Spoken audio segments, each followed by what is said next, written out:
Hello and welcome to Business Lessons from the Military. I'm your host, Kevin Bemmel, and we're here every Tuesday at 10 a.m. Pacific time to talk about military history, doctrine, and the leadership practices of great military leaders, all by way of distilling lessons that we can use in our business and professional lives.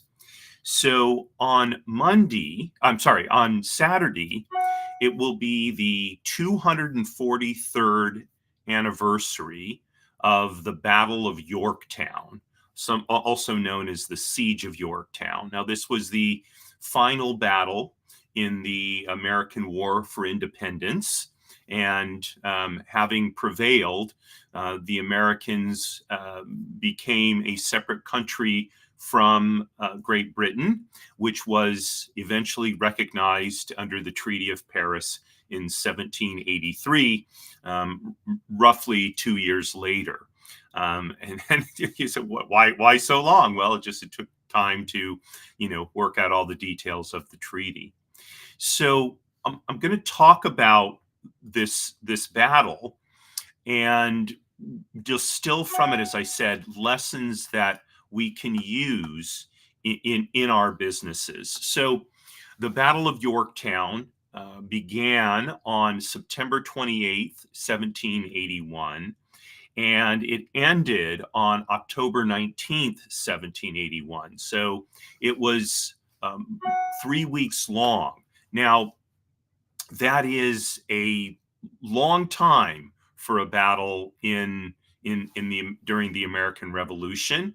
Typical battles lasted anywhere from a few hours to maybe a few days. So if we exclude the siege of Boston, which went on for months and months and months and wasn't really a kinetic battle at all, the Battle of Yorktown was the longest battle of the American Revolution. And you'll see why that's important in a little while. So you had, on the one hand, the British forces under General Cornwallis, and they faced the Americans under George Washington. Of course, he was the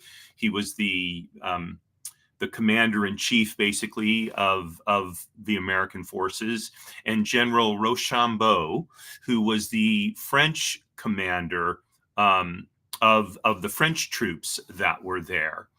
And excuse me, what was going on was Cornwallis was given the job, basically, of maintaining British control over the American colonies.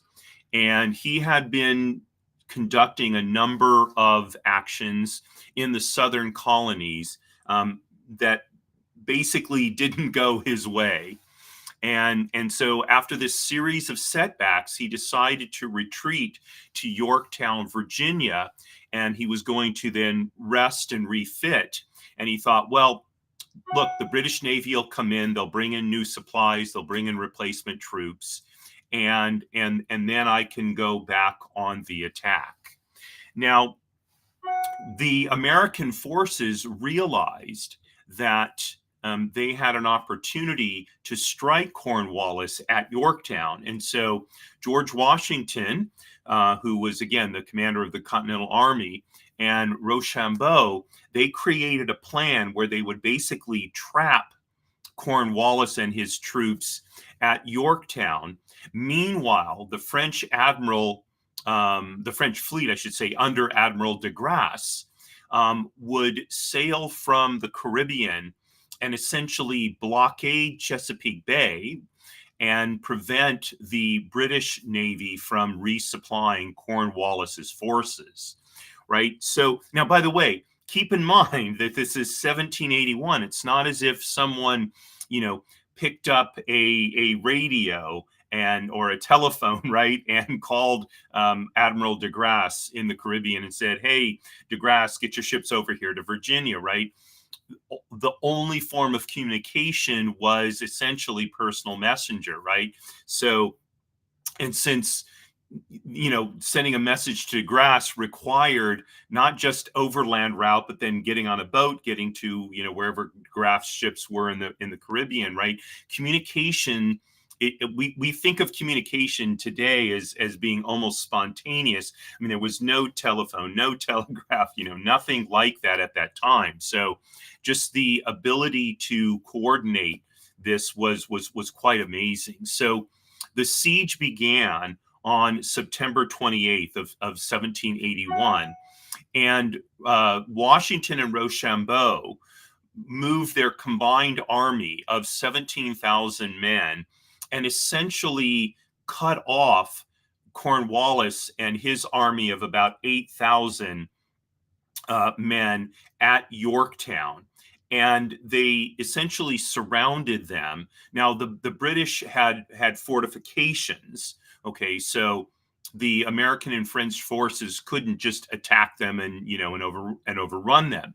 What Washington and Rochambeau realized was that they needed to lay siege to the British fortifications, the redoubts that the British had built, hence why the battle is also sometimes called the Siege of Yorktown. And so they did that. Now, this was the fortunate thing was Admiral de Grasse was so on the ball that by September 5th, roughly 3 weeks before the siege began, he had already cut off the British Navy from resupplying Cornwallis. So on the one side, Cornwallis was up against essentially the water, Chesapeake Bay, which was controlled by the French Navy under de Grasse. And on the other side, he was faced with an army more than double his size, led by Washington and Rochambeau. He was caught in the middle. He had no way to resupply himself, to resupply ammunition, food, medical supplies, nada, as we say, right? And so there, Washington and Rochambeau had a basic choice, right? They could try to overrun the fortifications, which would have been costly in their soldiers' lives, or they could lay siege, which is what they decided to do. And so in laying siege, they launched an artillery bombardment, and they just kept bombarding and bombarding and bombarding Cornwallis, and moving in closer and closer by building trenches that allowed them to move their artillery ever closer to the British fortifications. And they basically gave Cornwallis and his army not a moment's rest. There was no respite from the bombardment. And as a result, Cornwallis realized that his troops were exhausted. He had no way to resupply them, and that eventually he would be starved out or wiped out. And so on October 17th, he sent a request to, he actually sent it, I believe, to Rochambeau, for a request for a ceasefire, to negotiate surrender terms. And then 2 days later, on October 19th, Cornwallis officially surrendered to the American and French forces. Now, shamefully, frankly, Cornwallis was so upset that he claimed to be ill. And so he sent his second in command, George O'Hara, to actually surrender to Washington and Rochambeau. And as I remember my history, I think O'Hara actually surrendered to Rochambeau, or wanted to surrender to Rochambeau, who said, no, Washington is the leader here. You've got to surrender to him. And the British were trying to save face, like we weren't really beaten by the Americans. We were actually beaten by our longstanding enemies, the French, and the French were having none of it. So Cornwallis is defeated at Yorktown. And although there were some smaller skirmishes afterwards, the British government realized that they just could no longer sustain the war effort. Now that France had actively come in on the side of the Americans, the British realized it was a lost cause at that point. And so they proposed peace negotiations. As I said, they were held in Paris, and the Treaty of Paris in 1783 recognized American independence. Now, by the way, that was not the end of the conflict between the United States and Great Britain. I think I've talked about this in a previous episode. The War of 1812, which is sometimes called the Second American Revolution, was another war between Great Britain and America, where finally a number of issues that had been unresolved, basically, or resolved, but the resolutions didn't hold, finally were played out. So what happened? So anyway, the Battle of Yorktown essentially ended the American Revolution. Okay, so the question really is, why did it work? It's how was the victory brought about? So I have 6 points that I want to discuss with you that I think we can draw from Washington and Rochambeau's victory at Yorktown. And the first one is collaboration and partnerships. So if you saw the social media posts, I noted collaboration as one of the key points to learn out of at Washington's victory at Yorktown. So, and I started to talk about this a little bit at the beginning of the show. So not only did Washington have to collaborate with Rochambeau, okay, he also had to collaborate with Admiral de Grasse. Now, collaboration was much more difficult in those days because communication was more difficult. And I'll talk about that in a minute. But there was a very good collaboration between the Americans and the French. And indeed, that collaboration made a tremendous amount of sense. For America to have raised an army of 17,000 men on her own would have badly disrupted, among other things, farming and other commerce activities that needed to go on in America in order to support the war effort. And so the ability to team up with the French and bring their army to bear was the collaboration that allowed America to be able to win, not just at Yorktown, but also show the British that further resistance was fruitless. So in our businesses, we have sometimes we have a tendency to want to have everything in-house. So one of my colleagues, when we first started working together a couple of years ago, he wanted to build this big, huge organization with hundreds of employees, thousands of employees. And all of a sudden I said, whoa. I said, to burden a startup with that number of people doesn't make sense. Let's team up with other organizations and keep our organization as lean as possible. So for example, there's no reason for us to have in-house payroll. There's so many great payroll services around, and they specialize in payroll, and they're a lot less expensive than even a payroll clerk, let alone, having a full-time payroll department. Right? It's, farming out accounting, again, much more efficient than having a big in-house accounting department. Even a lot of clerical tasks can be farmed out these days. So rather than having a big organization where you're trying to do everything, in businesses, we can focus on the most important aspects that we bring to our success and farm out, collaborate with other businesses on everything else. Having said that, We can also collaborate with other organizations, other companies, even on our core mission. So sometimes it can be better to share the burden. So if there's research and development, if there's sales and marketing, we may be better off teaming up with another company and sharing in the success rather than trying to do it all on our own and trying to develop all those resources on our own. And that one of the things that's best about collaboration is we bring each organization may bring different ideas that when brought together can come up with an even better plan for succeeding in our mission.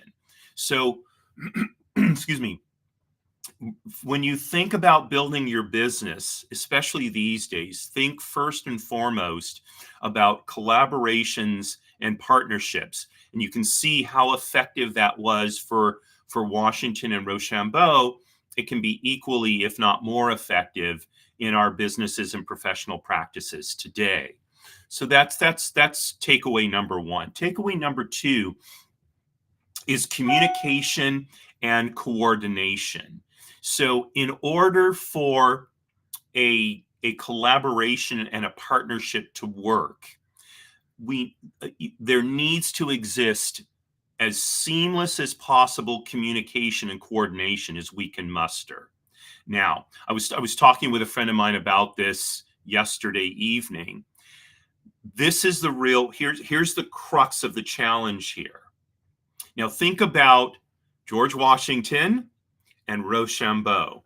Okay, George Washington spoke English, Rochambeau spoke French. Okay, now it was likely that each of them spoke at least some of the other language. Okay, that was pretty common for people to speak both French and English.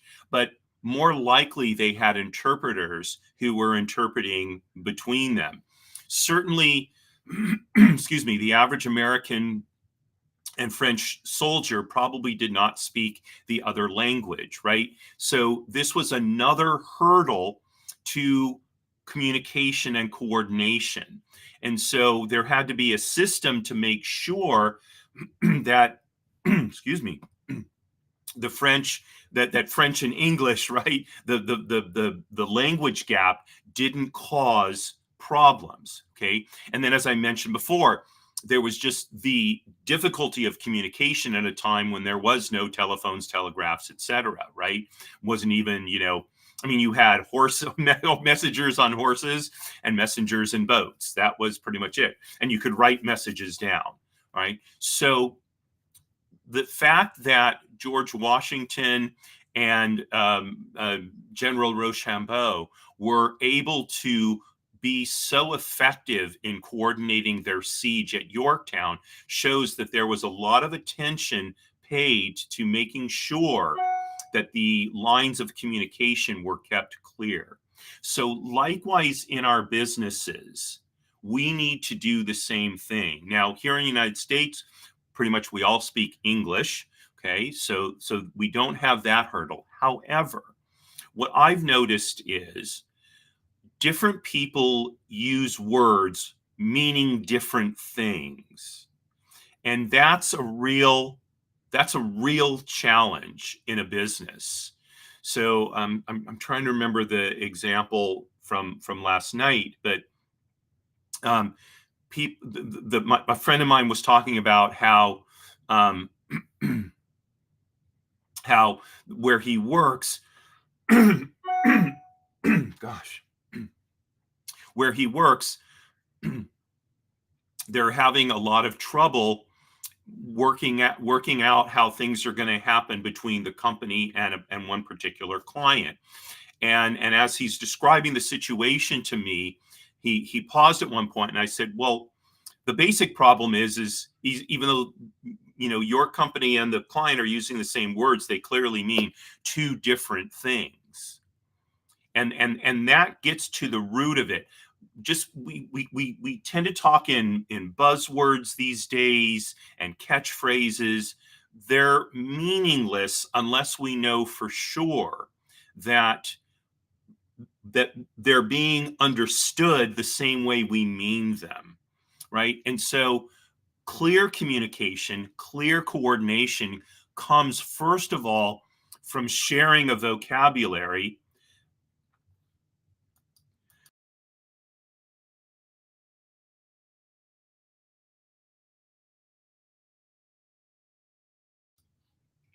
So I'm sorry for the interruption. So clear communication and clear communication comes from sharing a vocabulary, so that when I say, you know, concept A, the other side understands what I mean by concept A, and they're not thinking concept B in their head, even as they're hearing me say concept A. Okay, so this is very important to develop language that's mutually understood. Now, this can be difficult because sometimes there is an incentive to obfuscate in how we use language, to hide what we really mean in the language that we're using, in order to get the other side to agree without really understanding what they agree to. I think that's extremely problematic. We're much better off making sure the other side really understands, so that when we think there's agreement, we can know if in fact there truly is. To kind of almost hoodwink someone into agreeing to something, by using words that they're they're understanding in a different way, all that does is create hostility. It creates mistrust, and these are not good for good collaboration and partnership. They're not good for coordination. Okay, so we need to be clear in how we communicate. We need to be consistent, and we need to make sure that that what we're how what we're saying is understood is what we mean. Okay, all right, so that's number two. Number three, decisive leadership. So there's a time for analysis, and there is a time to act. And the reality is that, um, for all that the Continental Congress complained about George Washington's dithering, he could be very decisive when he needed to be. And and the same is, well, Rochambeau, he wasn't thought to be dithering. The Continental Congress didn't know him well enough. But the fact of the matter is, when Washington and Rochambeau saw the opportunity that they had at Yorktown, they immediately took steps to take advantage of that opportunity. There was no hesitation. They didn't sit back and do, multiple weeks of analysis. They realized this is too good an opportunity. We have to act. We'll have to develop our plans on the fly. We'll have to send our messenger to De Grasse, and all these things. But we're going to have to press ahead as strongly and decisively as possible. Okay. And the same thing is true in our businesses and professional practices. While we don't want to act precipitously, we do want to act decisively. And that can be a difficult difference, a difficult distinction to make. And so we need to be constantly looking at market conditions. We need to constantly be examining our competition. We need to be consistently looking at our own strengths and weaknesses in our businesses and practices, so that when an opportunity comes, we're prepared to seize it, right? Carpe diem, they say in Latin, seize the day, right? We could say carpe opportunity. That's what we need to do. But the consonant with seizing that opportunity is that our team sees that we're being decisive. There's no backpedaling, that we commit to something and we drive forward on that decision. Now, you're going to see in a little while, there are ways that may need to be tempered. But if we're going to take a decision, we're best to take the decision decisively, especially if there's risk in the decision.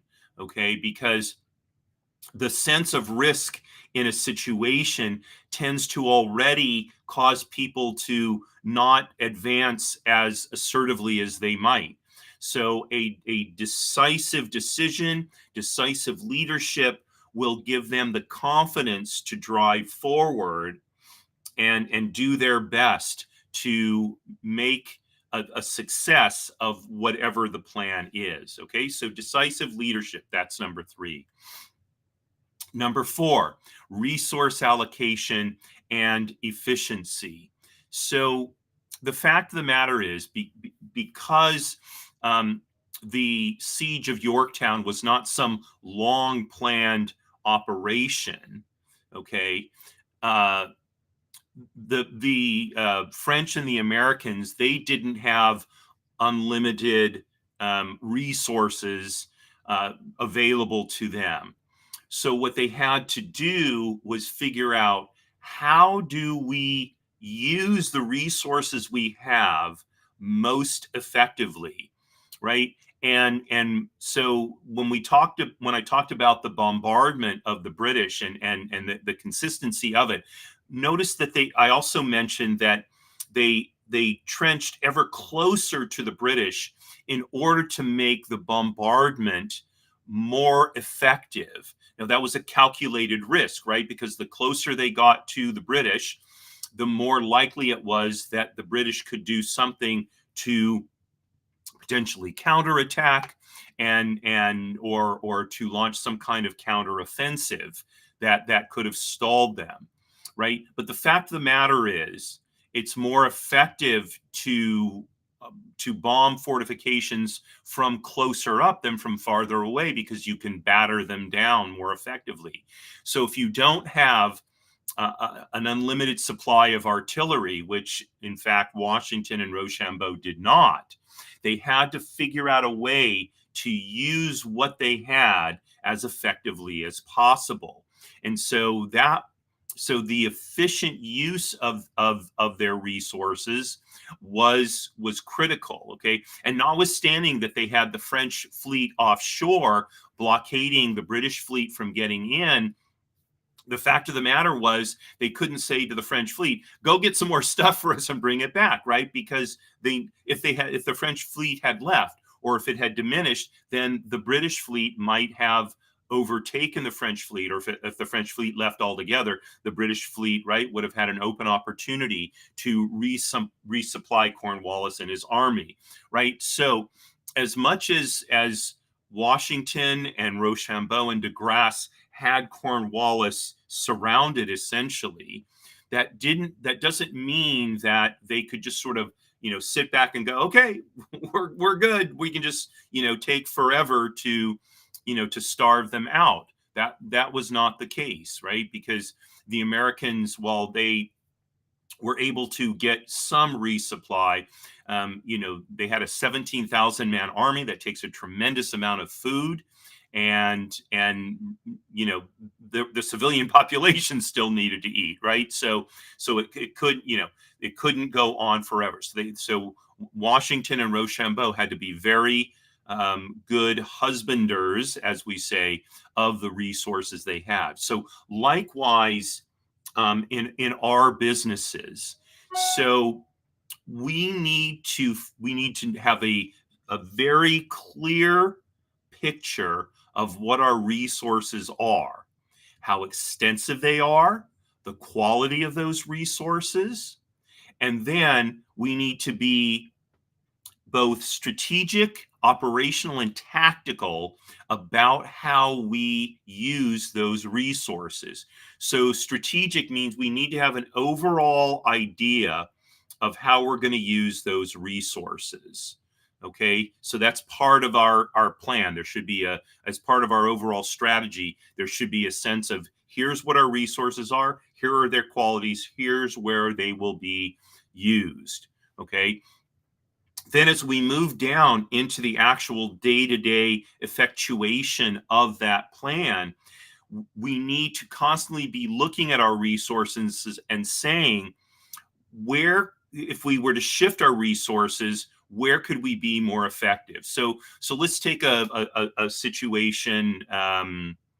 Let's take a retail store. Let's take a clothing store. Okay, and they have I don't know. Let's say they have 10 people, right? Is the best allocation of resources to have all 10 of those people on the floor working with customers, helping them decide what clothing to buy?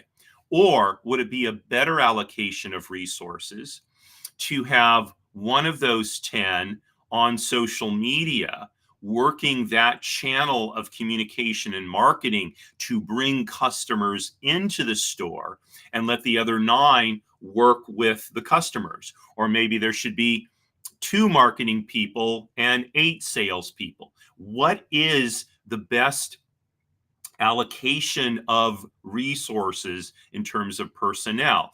Now, let's say you have a situation where you have basically 10 trained salespeople, and you don't have anyone trained in social media marketing. Well, so that may be a situation where you have to look at it and say, well, I need to get one of these people, one of the salespeople, trained in social media marketing, because we're missing that resource in order to bring the people in. Because it's all good and well to have all these people to serve customers, but if there aren't any customers to serve, it won't help us.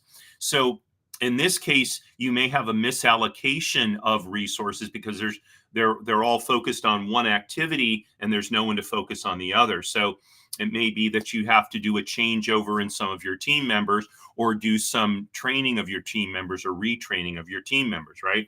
All of this should be looked at, again, from the strategic level, but then as you work your plan, maybe you initially start out with just one social media marketing person, and that person is having a lot of success bringing customers in, but you can see that you still have too many salespeople versus customers. So then tactically, it may make sense to shift another person into marketing to bring more customers in, and now you only have 8 salespeople, so they'll be busier, right? And play around with that balance. What is it? Should it be 1 to 9, 2 to 8, 3 to 7, 5 to 5? I don't know. It'll depend on what their talents are, what you're selling, what the economic climate is, right? All of these have to be taken into account. Okay, so resource allocation and efficiency, that's takeaway number 4 from the Battle of Yorktown. Number 5, persistence and patience. So I mentioned when I talked about the history of the Battle of Yorktown that it was the longest battle of the War for Independence, but by a long margin. Okay, it was 21 days, whereas again, most of the battles were anywhere from a few hours to a few days.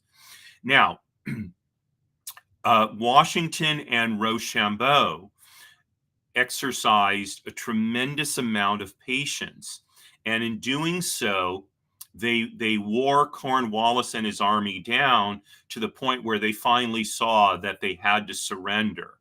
And in so doing, there was a far fewer casualties of that battle.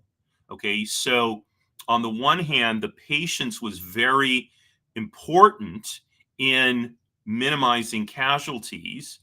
By the same point, that they had to be persistent in their attacks in order for the patience to pay off. So if Washington had only bombarded Cornwallis's fortifications maybe an hour or 2 a day, all the patience in the world may not have caused Cornwallis to surrender, because he realized all we have to do is survive a couple of hours a day of bombardment. That's not causing a whole lot of damage. And so our real issue is, where do we find enough food, to stay alive? Because obviously Washington and Rochambeau are not intent on really pressing the battle home, right? So Washington needed to balance those two. He needed to convince Cornwallis that, on the one hand, the bombardment was not going to stop. It was going to continue day after day, night after night, week after week, and at the same time that he saw he didn't need to do a frontal assault, which might be very costly in lives, and was content to just wear Cornwallis down through this war of attrition, right? So that's a very important lesson for us to have. So it's on some ways it's easy to be patient, because we just keep doing what we're doing and hoping that we'll get positive results from that. On the other hand, persistence requires that, along with our patience, we also modify our tactics in order to get better results. Okay, so patience pays off when it's backed up by persistence. Now, this is particularly true if we're launching some kind of large marketing plan, or launching a new product. Okay, it can take time for the marketing efforts to sink in. It can take time for a new product to catch on. So one of the areas where this is somewhat infamous is in the entertainment business. So it used to be, and when I say used to be, I'm going back, at this point, probably 50 years, 40 or 50 years or more. Movies would sometimes be rolled out more slowly, and they would stay in theaters a long time in order to attract an audience, and make their money back. These days, a film is released. If it doesn't have a big bang in the first week or week and a half of release, oftentimes that's it. It's done. It's pulled out of theaters and it goes to television, streaming, all that kind of stuff. So there isn't a patience with movies to let them develop their audience the way there used to be in earlier times in the movie business, right? So in the movie business, right, it's essentially a business of introducing a new product each time a new movie is released. Now, you say, well, half the movies are sequels. Well, that's true, but even the sequel itself is a new movie. It may have some things in common with a prior movie, right? But not all sequels succeed, and we've seen that recently in some cases. So we need to think about being patient, but also persistent in making that patience pay off. So how do we make tweaks and adjustments to what we're doing to make it more likely that our plan will succeed? And that's point number 5.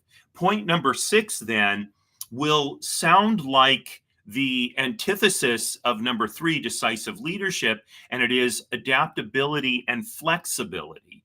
So Washington had originally planned to attack New York, which was a big British stronghold. And in fact, New York was probably the most pro-British colony during the American Revolution. It was a Tory stronghold.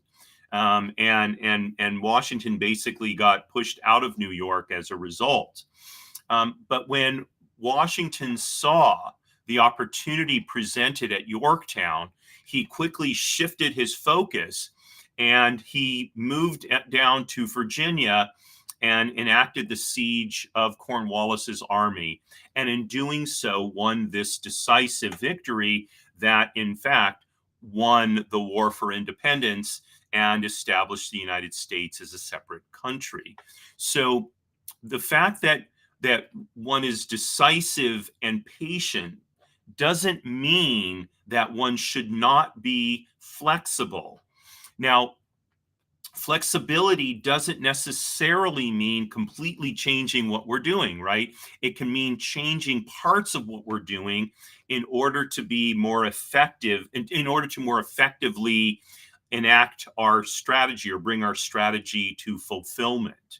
Okay. And so even as we put a plan into action, we need to be monitoring economic conditions. We need to be monitoring our competitors. We need to be monitoring the state of our team or our teams, our resources. We need to be taking all of that into account so that if we do need to make a change, we can do so decisively. Okay, so just because we make a change doesn't mean that we're not decisive any longer.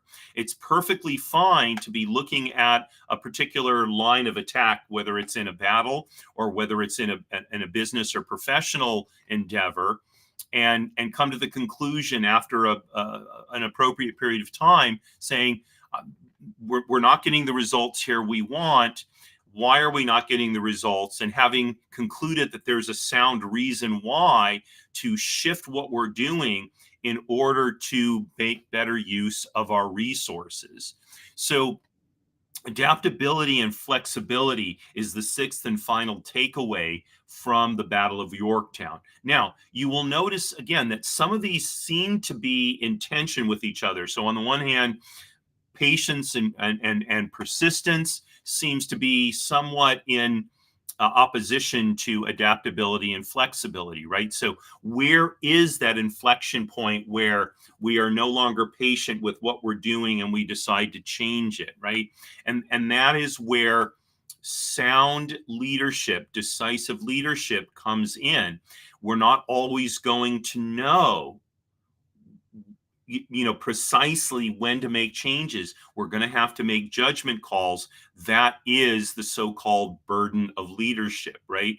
So you could say, well, in the final analysis, Washington and Rochambeau were lucky. Well, there was an element of luck there, or what Washington would call divine providence, right? God smiling on the American forces. He had a good strategy with, again, the French Navy blockading Chesapeake Bay and keeping the British Navy from resupplying Cornwallis. And on the other side, the 17,000 American and French troops blocking off Cornwallis's ability to get out of this trapped place, right? So that was a sound strategy, a sound situation to be in. Okay, so there doesn't appear to be any reason why Washington, in consultation with Rochambeau, would have changed that. However, within the more detailed aspects of the battle, how they enacted the bombardment, how they supplied their troops, how they eventually brought the battle to a close, that is where flexibility and adaptability need to be exercised. Now, having said that, sometimes flexibility and decisive leadership do call on us to retreat. And so that's what we're going to have to do. I've mentioned the example of New Coke a few times in shows. Sometimes retreat is the most sensible step to take. Okay, and this is where insightful, decisive leadership is so important. And this is why leaders need to be out in the field, so to speak, seeing what's going on in their businesses. Like if you're in a retail business, you need to be in the stores. If you're in some other kind of business, maybe something that's involved with lawyers or courts or whatever, you need to be in the environments where you're talking to people, seeing what's actually going on. So you have a solid sense of the lay of the land and can make these good decisions, balancing out the different factors that are required for victory. So on this, the almost 243rd anniversary of the Battle of Yorktown, which again takes place actually on Saturday, about 5 days from now, We can learn the lessons of collaboration and persistence, tempered, or I should say, supported by decisive leadership, strong communication and coordination, with proper allocation of resources, tempered by a sense of adaptability and flexibility. So I thank you very much for joining me today. And let's see, tomorrow at 10 a.m. is my show, People Making Money. And I'm going to be talking about taxes affect you and the economy, part 2. So I did part 1 back in July. This time I'm going to be talking about capital gains taxes, excise taxes, and tariffs. Okay. And I probably actually will throw in a little bit about estate taxes as well, so you can see how they work in concert with capital gains taxes. So we're going to be talking about how these impact us as individuals, as well as how they impact the economy and therefore impact us less directly. And then on Thursday at 5 p.m. Pacific time is my show, Jiggers' Place. And we're going to sit back and, as we head toward the end of the week, have a cocktail. I'm going to be talking about a fantastic book that my daughter to which my daughter introduced me, called Flowers for Algernon. It is a classic book written in the, I believe, early 1960s. And I had heard of the book, but I'd never read it. And so I bought a couple of copies, one for me, one for my daughter. And wanting to be a good father, I read it, and I couldn't put the book down. So I want to share some ideas from that book with you. I think you will find them something to really, good brain food, as they say. So please, on Thursday, again, 5 p.m. Central Time, not Central Time, sorry, 5 p.m. Pacific Time. Join me for a cocktail and a schmooze, as we sometimes say in Yiddish. By the way, if you want the recipes for the cocktails in advance, please sign up for my email list, because the emails that go out includes the cocktail recipe. Okay, so you can go to my website, bemmel.com. Just scroll down to the bottom. You'll see a place where you can subscribe to my email list, and that way you'll get one email each, just a couple of hours before each show is broadcast, and you'll get things like the cocktail recipes. And by the way, talking about subscriptions, if you're not a subscriber to my YouTube channel, please do. I would really appreciate if you would consider subscribing. Just go to my YouTube channel and click on the subscribe button. And that way you'll get notified each time we go live and a new episode posts. So again, thank you so much for joining me today. Wishing you a fantastic rest of the day indeed. And signing off as I always do. Marie, darling, you are my bell. Courage at all times.